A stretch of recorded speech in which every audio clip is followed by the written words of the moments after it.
Hello student, biology fourth chapter animal kingdom हम continue करेंगे।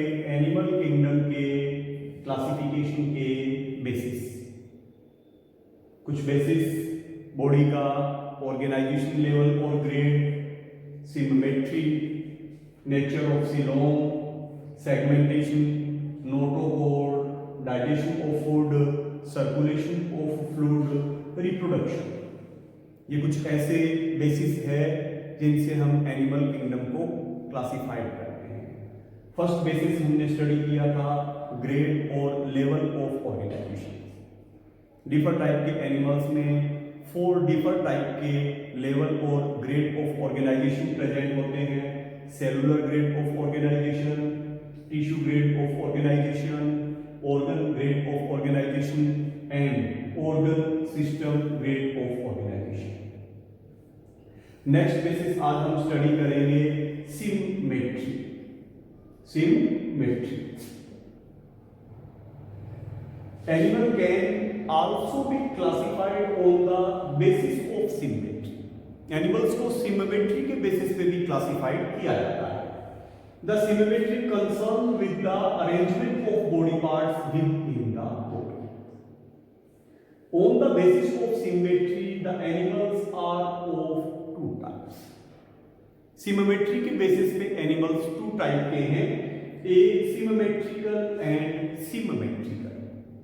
Asymmetrical ऐसे एनिमल्स होंगे जिनकी बॉडी में सिमेट्री नहीं है, उनके सेंटर से पास होने वाली कोई भी एक्सिस उनके बॉडी के 2 इक्वल पार्ट्स नहीं बना सकते, वो asymmetrical है। When the animal body cannot be divided into 2 equal parts by any cut passes through the center, जब एनिमल के सेंटर से पास होने वाली कोई भी कट एनिमल के 2 इक्वल पार्ट्स नहीं बना पाती तो वो एनिमल asymmetrical है। उन एनिमल्स की बॉडी में सिमेट्री नहीं है। फाइलम पोरीफेरा, जिसके एनिमल्स का कॉमन नेम स्पंज है, एसिमेट्रिकल है, इनकी बॉडी में सिमेट्री नहीं है। सेकंड, सिमेट्रिकल, ये ऐसे एनिमल्स हैं जिनकी बॉडी में सिमेट्री है। इनके सेंटर से पास होने वाली जो एक्सिस है, जो कट है, वो इनके बॉडी के इक्वल हाफ पार्ट्स बना सकती है। अब सिमेट्री कितने टाइप की होगी? 2 टाइप की सिमेट्री होगी, radial symmetry and bilateral symmetry. तो सिमेट्रिकल ऐसे एनिमल्स इनकी बॉडी में सिमेट्री है। When the animal body can be divided into 2 similar parts bye 1 और मोर लॉन्गिट्यूडिनल कट्स, 1 और मोर देन 1 लॉन्गिट्यूडिनल कट से जब उनकी बॉडी के इक्वल पार्ट्स हम डिवाइड कर सके बॉडी को, तो वो सिमेट्रिकल है। अब radial symmetry and bilateral symmetry. The arrangement of the body organs of an animal in such that similar parts are located on either side when cut by 1 or more vertical lines, जिसको हम क्या कहेंगे? In vertical plane को central axis कहेंगे। तो radial symmetry में 1 और more than 1 central axis और वर्टिकल प्लेन से एनिमल्स की बॉडी के हम इक्वल पार्ट्स कर सकते हैं। सेंटर से पास होने वाली ऐसी कोई भी वर्टिकल सेक्शन जो सेंटर से पास होती हो, एनिमल की बॉडी के इक्वल पार्ट्स कर सकती है। 1 और मोर देन 1 सेंट्रल एक्सिस, ये रेडियल सिमेट्री है। Coelenterates means phylum of animals of Coelenterata phylum. Coelenterates में रेडियल सिमेट्री है, इनके सेंटर से पास होने वाली 1 और मोर देन 1 एक्सिस इनकी बॉडी के इक्वल हाफ पार्ट्स कर सकती है।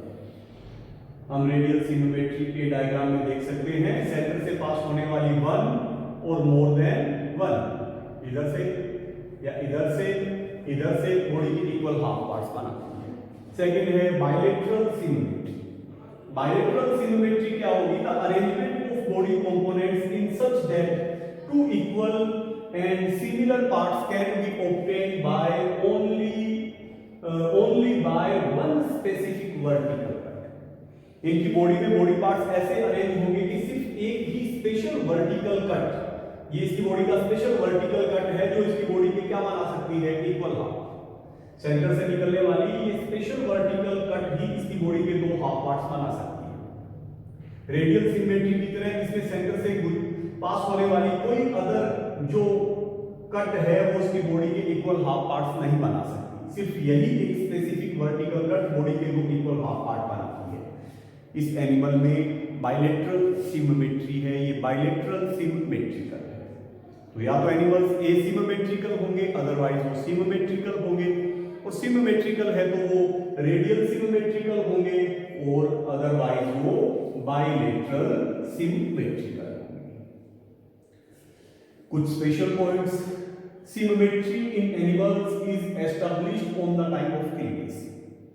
सेक्सुअल रिप्रोडक्शन में जब गैमेट्स के फर्टिलाइजेशन से जाइगोट बनता है तो उसमें माइटोटिक डिवीजन स्टार्ट होते हैं जिन्हें हम क्लीवेज कहते हैं। तो उसी क्लीवेज से इस एनिमल्स की बॉडी में सिमेट्री जो है उसका एस्टैब्लिशमेंट होता है।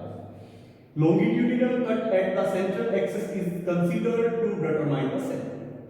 सिमेट्री के डिटरमिनेशन के लिए सेंट्रल एक्सिस से जो लॉन्गिट्यूडिनल सेक्शंस पास होती है वही सिमेट्री जो है उसका डिटरमिनेशन करती है। अगर हम इकाइनोडर्मेटा फाइलम के एनिमल्स इकाइनोडर्म्स की बात करें तो उनका जो लार्वा है उसमें बाइलेटरल सिमेट्री है और उनके जो अडल्ट्स है उनमें रेडियल सिमेट्री, यानी इकाइनोडर्म्स दोनों टाइप की सिमेट्री शो करते हैं। उनका लार्वा बाइलेटरल सिमेट्री शो करता है और लार्वा जब अडल्ट में चेंज हो जाता है तो उसकी सिमेट्री भी चेंज होकर रेडियल सिमेट्री हो जाती है।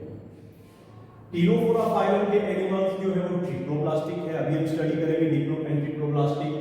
अर्थवोम केंचुआ जिसे कहते हैं जो एनेलिडा फाइलम का एनिमल है, इसमें एक्सटर्नल फर्टिलाइजेशन प्रेजेंट होता है।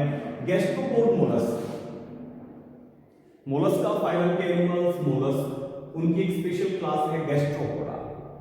तो गैस्ट्रोपोडा क्लास के जो मोलस्क है गैस्ट्रोपोड मोलस्क, इनका लार्वा जो है वो बाइलेटरल सिमेट्री शो करता है और इसका अडल्ट जो है वो एसिमेट्रिकल है। जब लार्वा अडल्ट में चेंज होता है तो वो सिमेट्रिकल से एसिमेट्रिकल चेंज हो जाता है। Ctenophores animals of phylum Ctenophora, ये ट्रिप्लोप्लास्टिक है और इनकी body cavity they have coelenteron as body cavity. इनकी बॉडी में सिलेंट्रोन के फॉर्म में बॉडी कैविटी प्रेजेंट है। तो अभी हम नेक्स्ट बेसिस करेंगे diplo and triploblastic organisation. During embryonic development at the time of gastrulation the cells migrate and recognise to form germ layers which differentiate to form tissues, organs.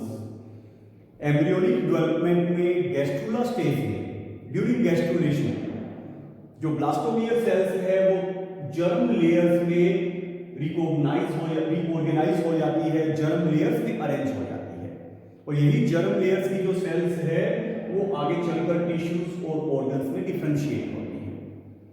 अब animals के embryonic development के gastrulation में gastrula stage में blastomere sales कितनी germ layers में arrange होती है उसके अकॉर्डिंग हम एनिमल्स को डिप्लो और ट्रिप्लोब्लास्टिक में क्लासिफाई करेंगे। डिप्लोब्लास्टिक द नंबर ऑफ और on the basis of number of germ layers animal are of two types, diplo and triploblastic. Diploblastic means इनकी गैस्ट्रुलेशन में गैस्ट्रुला स्टेज में दो जर्म लेयर्स होंगे, आउटर जर्म लेयर एक्टोडर्म, अंदर की ओर जो जर्म लेयर होगा इनर एंडोडर्म, बिटवीन एक्टोडर्म और एंडोडर्म बाहर की ओर जो जर्म लेयर बनेगा एक्टोडर्म, इनर साइड में एंडोडर्म, इनके बीच में एक जेली लाइक मटेरियल होगा, non cellular gel like material mesoglea. तो इनके गैस्ट्रुला स्टेज में सिर्फ दो जर्म लेयर्स होंगे जो आगे चलकर टिश्यूज और ऑर्गन्स में डिफरेंशिएट होंगे, ये डिप्लोब्लास्टिक होंगे। सिलेंट्रेटा फाइलम के एनिमल्स डिप्लोब्लास्टिक होते हैं। ट्रिप्लोब्लास्टिक ये ऐसे एनिमल्स हैं जिनकी गैस्ट्रुला स्टेज में 3 जर्म लेयर्स है, एक्टोडर्म, आउटर, इनर एंडोडर्म और इनके बीच में एक जर्म लेयर और प्रेजेंट होता है जिसे हम मीजोडर्म कहते हैं। तो ectoderm, mesoderm, endoderm 3 germ layers इनमें प्रेजेंट होते हैं। इन्हीं जर्म लेयर्स की सेल्स आगे चलकर ऑर्गन्स और टिश्यूज में डिफरेंशिएट होती है। प्लेटीहेल्मिन्थीज टू कोर्डेट्स, प्लेटीहेल्मिन्थीज से लेकर आगे कोर्डेटा फाइलम तक के जो एनिमल्स है वो ट्रिप्लोब्लास्टिक है।